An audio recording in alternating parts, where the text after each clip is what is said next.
Good morning dear student. हम पढ़ रहे हैं क्लास 11th अकाउंटेंसी, जिसमें हम पढ़ रहे हैं chapter 2 basic accounting terms. 17 points हमने कवर कर लिया है। आज हम पढ़ने वाले हैं 18th पॉइंट, स्टॉक और स्टॉक इन ट्रेड। जानेंगे क्या होता है ये। मान लीजिए जो हमारा बिजनेस चल रहा है पेन का बिजनेस है हमारा। तो जब कभी भी हमारे पास कोई कस्टमर आए पेन लेने के लिए, तो हम ऐसा तो उसको नहीं बोल सकते कि आप 5 मिनट वेट करिए, पेन बन रहा है, अभी हम आपको तुरंत नया नया पेन पैक करके दे रहे हैं, गरम गरम पेन। ऐसा तो नहीं बोल सकते। कोई भी कस्टमर आपसे एक पेन लेने के लिए आप 5 या 10 मिनट नहीं बैठेगा कि हाँ आप पेन बना रहे हो। तो क्या करना पड़ता है, ऊपर से आपको वैरायटी ऑफ पेन्स रखने चाहिए अगर आप अच्छे कस्टमर अट्रैक्ट करना चाहते हो। तो इसलिए हम क्या करते हैं कि हम पहले से ही बहुत सारे पेन बना के एक जगह इकट्ठा रखते हैं, उसको ही हम बोलते हैं स्टॉक और स्टॉक इन ट्रेड। इसको पढ़ेंगे। The term stock includes the value of those goods which are held मतलब रखा गया। The term stock includes the value of those goods which are held by the enterprises यानी firm for the purpose of resale. हमने जो pen stock में भर भर के रखा हुआ है वो किस लिए रखा हुआ है, हमारा पर्पस क्या है उसको, कि हम उसको बेचेंगे।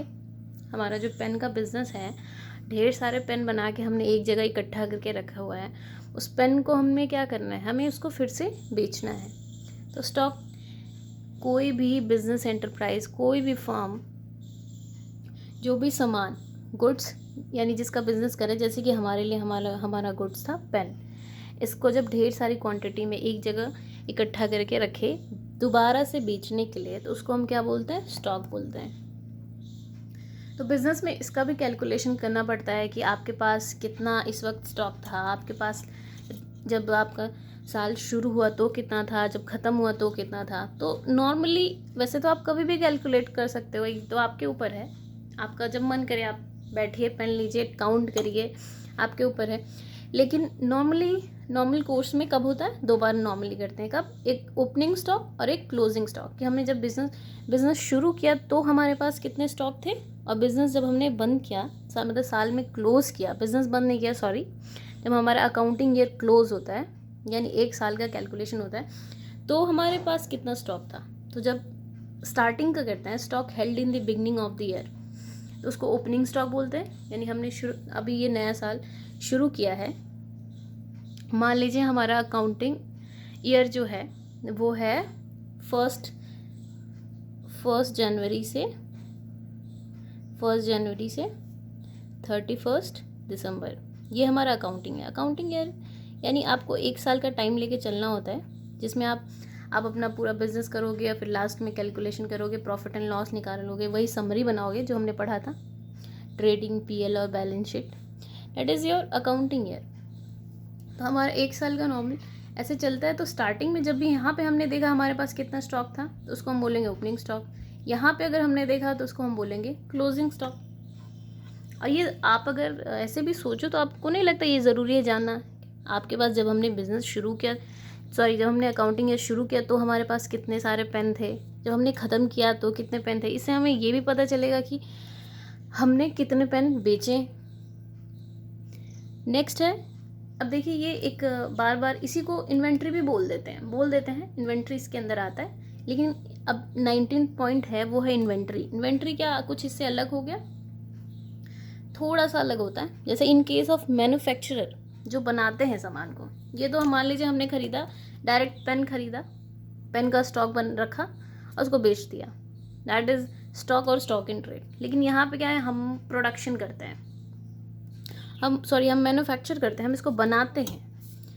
प्लास्टिक खरीदते हैं, हम फेविक्विक खरीदते हैं, फेविकोल खरीदते हैं, इंक खरीदते हैं प्रॉपर, और फिर हम इसको बनाते हैं। यानी जब भी कभी मैन्युफैक्चरर होते हैं, मैन्युफैक्चरिंग कंपनी होती है, there can be opening and closing inventory of 4 types. तो उसमें हम 4 तरीके ओपनिंग और क्लोजिंग इन्वेंट्री होती है। कैसे, जैसे कि एक हो गया रॉ मटेरियल, जैसे कि मैंने आपको बताया कि ये प्लास्टिक हो गया, फेविकोल हो गया, इंक हो गया, ये सारी चीज़ें आपको इकट्ठा करके, आप ऐसा तो नहीं आप तुरंत खरीद के लाओगे, तो हमें इसका भी स्टॉक रखना पड़ेगा।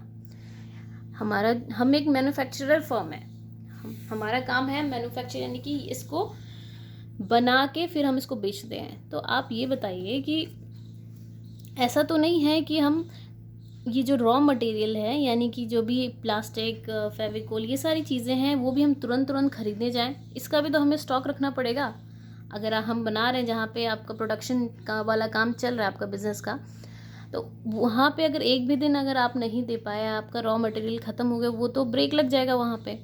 इसलिए हमें क्या क्या इन्वेंट्री में हमें क्या क्या स्टॉक रखना पड़ता है? एक तो रॉ मटेरियल का, इसको पढ़ लेंगे।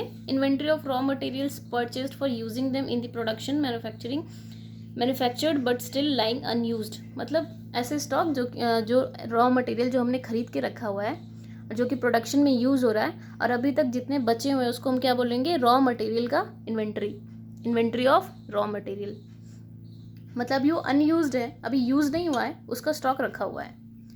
फिर आपका आ गया इन्वेंट्री ऑफ WIP, इसको बोलते हैं, WIP को मैंने शॉर्ट में लिख दिया, यानी कि वर्क इन प्रोग्रेस। आप देखते होंगे कि अक्सर कई बार ये जैसे मान लीजिए कोई काम हो रहा है तो लिख देते हैं कार्य अभी प्रगति पर है, प्रगतिशील है या फिर प्रगति पर है। मतलब अभी काम ना आधा है, मतलब काम ऐसा भी नहीं है कि शुरू भी नहीं हुआ और काम ऐसा भी नहीं है कि वो अभी ख़त्म हो गया है, वो बीच बीच में पड़ा हुआ है। ऐसा भी हो सकता है, बिल्कुल पॉसिबल है। जैसे ये हम अपना ही एग्जाम्पल कंटिन्यू करेंगे। मान लीजिए कि ये आपका जो पेन है, ये पेन हम बना रहे थे और अभी सिर्फ इतना बना है, तो क्या हम ऐसा बोल पाएंगे कि ये रॉ मटेरियल है? ये कंप्लीटली रॉ मटेरियल नहीं है और ये कंप्लीटली पेन भी नहीं है, मतलब फिनिश्ड गुड्स भी नहीं है।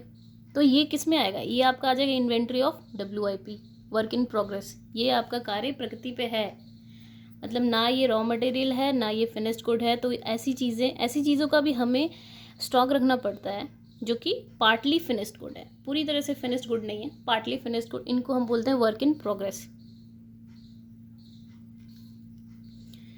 तो आपको समझ में आ गया होगा वर्क इन प्रोग्रेस क्या होता है। कोई भी सामान जिसका हम मैन्युफैक्चरिंग करते हैं तो उसको हमें रखना पड़ेगा, तो या तो वो रॉ मटेरियल के फॉर्म में होगा, या तो वो WIP के फॉर्म में होगा, या तो वो inventory of finished goods. Finished good का तो रखना ही रखना है। आप अगर बिज़नेस कर रहे हो, अगर हमें वही मैंने आपको स्टार्टिंग में एग्जांपल दिया कि कोई आ गया आपके पास पेन खरीदने के लिए, आप उनको ऐसा नहीं बोल सकते कि आप वेट करिए 10 मिनट हमारा पेन बन रहा है। तो हमें पेन बना के एकदम रेडी कंडीशन में रखना पड़ेगा कि जैसे ही कोई आया हम उनको सील कर सकें। तो फिनिश्ड गुड्स का भी इन्वेंट्री रहता है, यानी कि ऐसे गुड्स जो अभी तक बिके नहीं हैं उनका स्टॉक हमने रखा हुआ है, उनको बोलेंगे इन्वेंट्री ऑफ फिनिश्ड गुड्स। और एक और आ जाता है फोर्थ, मैंने यहाँ नहीं मेंशन किया है, मैं यहाँ पे लिख दिया है मैंने। इसमें 4 पॉइंट्स इधर मैंने लिखा है, इसके अंदर ये भी इंक्लूड होता है, यानी कि इन्वेंट्री ऑफ स्टॉक और स्टॉक इन ट्रेड। देखिए इसीलिए मैंने यहाँ पे लिखा है इसको इन्वेंट्री, यानी ये एक बड़ा टर्म है, इसके अंदर ये भी इंक्लूड होता है, इसको जो रीसेल करने के लिए हमने करके रखा हुआ है। तो इन्वेंट्री और स्टॉक एक तरीके से एक ही है, लेकिन इन्वेंट्री हम वहाँ वर्ड यूज़ करते हैं जहाँ पे हम मैन्युफैक्चरिंग काम करते हैं, जहाँ पे हमें बना के बेचना होता है, वहाँ हमें रॉ मटेरियल का भी स्टॉक रखना पड़ता है, वहाँ पे वर्क इन प्रोग्रेस वाला भी काम रहेगा। बाकी ये सब चीज़ें तो यहाँ भी रहेंगी, यहाँ भी रहेंगी। अगर इसको और अच्छे से समझने के लिए मैंने हल्का सा ये डिस्टिंक्शन भी लिखा हुआ है, आप इसको भी एक बार पढ़ेंगे कि क्या डिफरेंस होता है इन्वेंट्री में और स्टॉक इन ट्रेड में। स्टॉक में तो stock refers only to the value of those goods which are purchased for reselling, यानी ऐसे अनयूज्ड गुड्स का स्टॉक उसको बोलते हैं जो कि हमने खरीद तो रखा है लेकिन किस लिए? सिर्फ रीसेलिंग के लिए। मतलब ये पेन डायरेक्टली हमने ऐसे स्टॉक रखे हुए हैं जिस पेन को अच्छे से देखिए, ये पूरा पेन खरीद के रखा हुआ है, ये पेन है, इसको खरीदा, इसको रखा हुआ है, ये हमारे पेन का स्टॉक है। किस लिए रखा हुआ है? ताकि इसको बेच दें। तो इसको हम सिर्फ सिंपल स्टॉक बोलते हैं, जो कि अभी तक बिका नहीं है। At the end of accounting period ये होता है stock. Inventory is a wide term, बताया ना मैंने, ये एक वाइड टर्म है क्योंकि इन्वेंट्री के अंदर स्टॉक ऑटोमेटिक इंक्लूडेड है। Inventory is a wide term which include stocks जिसके अंदर स्टॉक्स भी आता है और ये सारी चीज़ें क्या क्या, इन्वेंट्री ऑफ रॉ मटेरियल का भी करना पड़ता है, inventory of WIP, inventory of finished goods, inventory of stock. तो इन्वेंट्री में आपके रॉ मटेरियल का भी हमें रखना होता है, वर्क इन प्रोग्रेस का भी है, फिनिश्ड गुड का भी है, और ये ऑटोमेटिक इसके अंदर इंक्लूडेड है। तो मुझे लगता है अब ये टॉपिक आप लोगों को अच्छे से क्लियर हो गया होगा कि स्टॉक क्या होता है, रॉ इन्वेंट्री क्या होता है, स्टॉक कौन रखता है और इन्वेंट्री कौन बोलता है। मैन्युफैक्चरर फर्म जो होता है वो इन्वेंट्री वर्ड यूज़ करती है नॉर्मल कोर्स में। और इन्वेंट्री में हम रॉ मटेरियल का भी स्टॉक रखते हैं, WIP का भी रखते हैं, फिनिश्ड गुड्स का भी रखते हैं, और ये स्टॉक ऑटोमेटिक इसमें इंक्लूडेड है। और अगर आप ऐसे ही सोचें, मतलब ये काफ़ी रियलिस्टिक है, ये कोई झूठ नहीं है कि हाँ हम ऐसे क्यों रखना पड़ रहा है। अगर हम बना रहे हैं तो ऑटोमेटिक सी बात है भैया, रखेंगे नहीं तो फिर बिकेगा कैसे। आप तुरंत दौड़ के तो जाओगे नहीं, भैया बैठिए अभी बना के अभी बेच रहे हैं, आपको रखना ही पड़ेगा। तो क्लियर हो गया। नेक्स्ट टॉपिक है डेटर्स। इसकी स्पेलिंग है DEBTORS, जिससे बच्चों को कभी कभी इसको, जैसे नए बच्चे 11th क्लास में आते हैं उनको डेप्टर पढ़ते हैं, लेकिन इसका जो प्रोनाउंसिएशन है वो डेटर्स है। हम इसको पढ़ेंगे डेटर्स। तो डेटर्स के बारे में मैंने, अगर आपको याद आ रहा हो तो पहले भी मैंने बताया है कि डेटर्स कौन थे हमारे बिजनेस में। डेटर्स कौन होते हैं? डेटर्स वो होते हैं जिनको हम उधार देते हैं।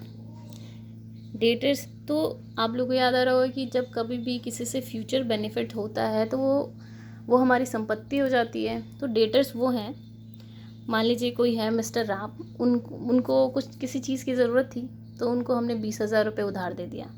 तो मिस्टर राम जो हैं वो हमारे डेटर्स हैं। तो मिस्टर राम से हमें फ्यूचर में फ़ायदा होने वाला है, क्योंकि वो हमें हमारा 20,000 रुपये बाद में रिटर्न करने वाला। तो मिस्टर राम हमारे लिए क्या हो गए?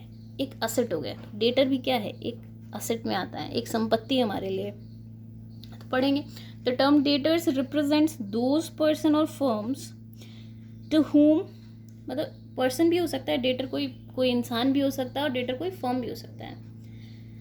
To whom goods have been sold, जिसको सामान बेचा गया है या फिर कोई सर्विस दी गई है, कैसे? क्रेडिट पे, उधार पे दी गई है।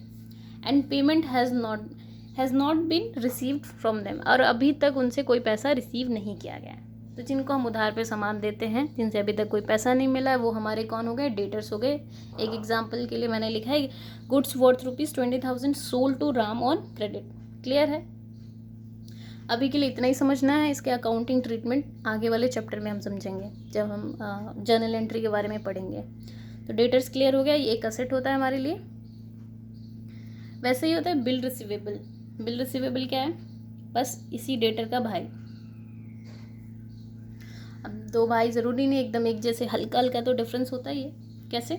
It means a bill of exchange accepted bye a debtors. यही डेटर मिस्टर राम ही है जिनको हमने उधार पे सामान दिया था, और क्या हो गए, इनसे अभी तक हमने पैसे नहीं रिसीव किए, तो हम इनको डेटर्स बोलेंगे। लेकिन मान लीजिए कि हमें मिस्टर राम पे डाउट है कि वो पैसे रिटर्न नहीं करेंगे, तो फिर क्या हुआ? हमने एक बिल ऑफ एक्सचेंज बनाया, उस पर प्रॉपर साइन वाइन करा के रख लिया। It means bill of exchange accepted bye a debtors, जो डेटर थे यानी मिस्टर राम ने उस पर साइन करके उसको एक्सेप्ट कर दिया। द अमाउंट ऑफ विच यानी 20,000 will be received on a specified, कि हाँ इस डेट पे आपको इतना पैसा देना है, और उन्होंने एक्सेप्ट कर लिया बिल ऑफ एक्सचेंज। तो इस प्रोसेस को हम क्या बोलेंगे? Bill receivable. काम यही हो रहा है, बस यहाँ पे एक बिल ऑफ एक्सचेंज बना है, यहाँ एक बिल का फॉर्मेशन हो गया है, इसीलिए इसका नाम थोड़ा सा बदल जाता है, बिल रिसीवेबल हो जाता है। ये भी वही चीज़ है, उस बिल के बदले हमें फ्यूचर में प्रॉफिट होने वाला है, और फ्यूचर प्रॉफिट कुछ भी किसी चीज़ से रिलेट करता है, यानी वो भी हमारे लिए क्या हो जाती है? संपत्ति। तो बिल रिसीवेबल भी हमारे लिए एक असेट है, जैसे कि ये डेटर है। ट्रेड रिसीवेबल टर्म आएगा तो इसके अंदर ये दोनों आ जाते हैं। जब भी कभी भी टर्म ये दिखे, ट्रेड रिसीवेबल, यानी उसके अंदर डेटर्स भी है, उसके अंदर बिल रिसीवेबल्स भी है। क्लियर है? अब आगे पढ़ना है हमें क्रेडिटर्स। क्रेडिटर्स कौन होते हैं? नाम से ही थोड़ा आइडिया लग रहा होगा। डेटर्स है, डेटर्स का उल्टा क्रेडिटर्स। क्रेडिटर्स, अब ये वो अच्छे लोग हैं जिन्होंने हमें उधार दिया है, हमने उधार दिया तो हम अच्छे थे, अब जो हमें उधार दिया है तो वो लोग अच्छे हैं। तो ये वो अच्छे लोग हैं जिन्होंने हमें उधार दिया है। तो कौन लोग हैं? The term creditors represent those persons और फर्म। तो कोई इंसान भी हो सकता है क्रेडिटर, या कोई फर्म भी हो सकता है, from home goods have been purchased और सर्विसेज प्रोक्योर्ड, यानी या तो हमने सामान खरीदा है या कोई सर्विस ली है, कैसे? क्रेडिट बेसिस पे, and payment has not been made to them, और अभी तक उसका पेमेंट नहीं किया है। क्रेडिटर समझ में आ गया? ऐसे लोग जो हमें उधार देते हैं। डेटर्स ऐसे लोग जिनको हम उधार देते हैं। एक एग्जाम्पल भी लिखते हैं, good worth ₹20,000 purchase from Ram on credit. हमने मिस्टर राम से 20,000 रुपये का सामान उधार पे लिया है, तो मिस्टर राम जो हो गए वो हमारे लिए क्या हो गए? क्रेडिटर्स। क्रेडिटर्स क्या हो गया? ये भी संपत्ति है क्या? क्या मिस्टर राम से हमें फ्यूचर में फ़ायदा होने वाला है? नहीं होने वाला है, बल्कि उल्टा हमें देना है उनको। यानी ये क्या हुआ, जब कभी भी हमारे सिर पे जिम्मेदारी आती थी, तो मैंने क्या बताया था, ये सब इनको बोलते हैं लाइबिलिटी। तो क्रेडिटर्स हमारे बिजनेस के क्या हो गए? लाइबिलिटी हो गए। अब क्रेडिटर्स के भाई कौन हुए? Bill payable. Bill payable same वही चीज़ है यहाँ पे। Bill payable means a bill of exchange accepted by the firm to pay fixed amount on a specified date. इस बार बिल बना, हमने साइन वाइन करके दिया, भाई ठीक है हम इतना अमाउंट इस दिन पे आपको रिटर्न कर देंगे, यहाँ पे बिल बन गया है। तो वो क्रेडिटर्स ही है, क्रेडिटर्स, बस इस बार यहाँ पे बिल का फॉर्मेशन हो गया है। इस बार हम जो अच्छे लोग हमें उधार दे रहे थे, उनको हम पे भरोसा नहीं था कि हम वापस करेंगे या नहीं करेंगे, तो यहाँ पे बिल का फॉर्मेशन हो गया। तो इसीलिए ये भी हमारी क्या हो गई? लाइबिलिटी है। इसी की तरह बस हल्का सा यहाँ पे डिफरेंस यही होता है कि यहाँ पे एक बिल होता है, यहाँ पे रिटर्न फॉर्म होता है। यहाँ पे अगर कुछ कभी इंसान, हमने कुछ कोशिश की कि हाँ चलो टरका देते हैं, नहीं देते हैं, तो वो इंसान सामने वाला हमें कोर्ट लेके जा सकता है। तो क्रेडिटर्स भी लाइबिलिटी हो गई, बिल्स पेबल भी लाइबिलिटी हो गई, और ट्रेड पेबल टर्म आया, यानी कि इसके अंदर दोनों इंक्लूडेड है। क्रेडिटर्स प्लस बिल्स पेबल दोनों जब एक साथ रहें तो इनको हम ट्रेड पेबल्स बोलते हैं। आया समझ में? बहुत ही सिंपल टर्म है। अभी हम सिर्फ इनके बारे में पढ़ रहे हैं, आगे चल के देखेंगे इनका अकाउंटिंग ट्रीटमेंट क्या होता है, यानी अकाउंट्स में इनका यूज़ कैसे होता है। तो उस वक्त भी मैं आपको बताऊंगी ये क्या होता है। तो अभी आप कोशिश करिए हल्का हल्का इनके बारे में अपने दिमाग में एक अंडरस्टैंडिंग डेवलप करने की, कुछ भी रटने की ज़रूरत नहीं है इस वक्त। एक टर्म आता है बैड डेब्ट्स। बैड डेब्ट्स क्या होता है? बैड डेब्ट्स यानी कि डेब्ट्स से टर्म याद आ रहा होगा कि ऐसे लोग, डेटर्स, कुछ हल्का हल्का डेटर्स जैसा लग रहा है। तो डेटर्स कौन थे? ऐसे लोग जिनको हमने उधार दिया था। तो ऐसे हमारे जो डेटर्स थे जो कि बुरे बन गए, यानी कि ये लोग पैसा कब वो लोग बुरे हो सकते हैं जिनको हमने पैसे दिए हैं। अगर वो हमें पैसे वापस कर दें तो बुरे तो नहीं होंगे वो। अगर वो हमारे पैसे वापस ना ही करे तभी वो बुरे होते हैं, यानी कि हमारा पैसा लेके भाग गए, डुबा दिया। तो it is the amount that has become irrecoverable, यानी कि अब वो रिकवर नहीं होने वाला। From a debtors it is a business loss. हमें लगा वो, मान लीजिए अब वो पैसा हमें पता चल गया कि अब वो रिकवर होगा ही नहीं, उन्होंने डुबा दिया, उन्होंने कह रहे हैं कि नहीं मेरे पास है ही नहीं, ख़त्म है मेरे पास। तो ऐसे पैसे को बिजनेस में एक लॉस की तरह ट्रीट किया जाता है, और इसको हम क्या बोलते हैं बिजनेस में? Bad debts. वो पैसे जो डूब जाए, जो रिकवर ना हो पाए, उनको बिजनेस में बैड डेब्ट्स बोलते हैं। सॉल्वेंट कौन होता है? कोई भी एंटरप्राइजेस या कोई person which is in a position to pay its डेब्ट इज कॉल्ड सॉल्वेंट। कि कोई इंसान जो भी उधार लिया और वो इस परिस्थिति में है, वो इस सिचुएशन में है कि वो रिटर्न कर देगा, ऐसे लोग या फिर ऐसे फर्म्स को हम बिजनेस में बोलते हैं सॉल्वेंट। यानी कि हाँ वो सॉल्वेंट है, वो पे कर पाएगा। इसी का जस्ट उल्टा, अगर वो इस सिचुएशन में नहीं है तो उसको हम इनसॉल्वेंट भी बोलते हैं। आ गया होगा आपको समझ में? अब ये एक दो छोटे छोटे टॉपिक रह जा रहे हैं, इनको भी समझ लेते हैं, ये भी यूज़ होने वाले हैं बार बार। क्या है? डिस्काउंट से, ये तो हर इंसान अपने डेली लाइफ में ये चीज़ें फील किया होगा कि हाँ डिस्काउंट क्या होता है। छूट, कंसेशन, रिबेट, इसको भी डिस्काउंट बोलते हैं। तो यहाँ बिजनेस में कैसे देखिए क्या लिखा हुआ है, when consumer are allowed concession in the place of goods और सर्विसेज और फ्रॉम अमाउंट पेबल, यानी कि जब भी कंज्यूमर को गुड्स और सर्विसेज की जगह या फिर अमाउंट्स की जगह पे उसको कुछ छूट दे दी जाती है तो उसको हम क्या बोलते हैं, डिस्काउंट बोलते हैं। किसी भी चीज़ में उसको जब कंसेशन मिलता है तो उसको डिस्काउंट बोला जाता है। तो डिस्काउंट तो बड़ा टर्म है, डिस्काउंट तो कई तरीके का भी हो सकता है, लेकिन यहाँ पे डिस्काउंट क्या हो गया, ट्रेड डिस्काउंट। यहाँ पे आपका डिस्काउंट दो तरीके का होता है, एक होता है आपका ट्रेड डिस्काउंट और एक होता है आपका कैश डिस्काउंट। तो हम पहले पढ़ेंगे ट्रेड डिस्काउंट क्या होता है। इट इज़ द कंसेशन या रिबेट, ये ऐसी छूट है अलाउड बाय द सेलर, जो कि सेलर अलाउड करता है। यहाँ पे हम अपना एग्जांपल लेंगे फिर से समझने के लिए, एक बार पढ़ लेते हैं। Allowed by the seller on the basis of either quantity और वैल्यू ऑफ सेल। किस वैल्यू ऑफ सेल किस पे करते हैं, या तो क्वांटिटी पे कर देंगे या फिर वैल्यू ऑफ सेल पे करेंगे। कैसे, मान लीजिए कि हमारा पेन तो बिजनेस का था, तो ये हमारा पेन है, हमने एक बहुत ही एंटीक सा पेन बनाया, ठीक है, और इस एक पेन को हम बेच रहे थे 100 रुपये में। हमने बोला देखिए हमारा जो पेन है बहुत ही एंटीक है, यहाँ से थोड़ा सा ये टूटा हुआ भी है, इसका स्टाइल है कुछ डिफरेंट टाइप का ये पेन है। तो हमारा ये जो पर पेन का प्राइस कितना है, ₹100 पर पेन, ठीक है। एक पेन का दाम है 100 रुपये, ठीक है भाई, ये क्लियर हो गया। अब कोई आया हमारे पास, उसने बोला कि ये आप एक काम करिए, इसको हमें 50 रुपये में दे दीजिए।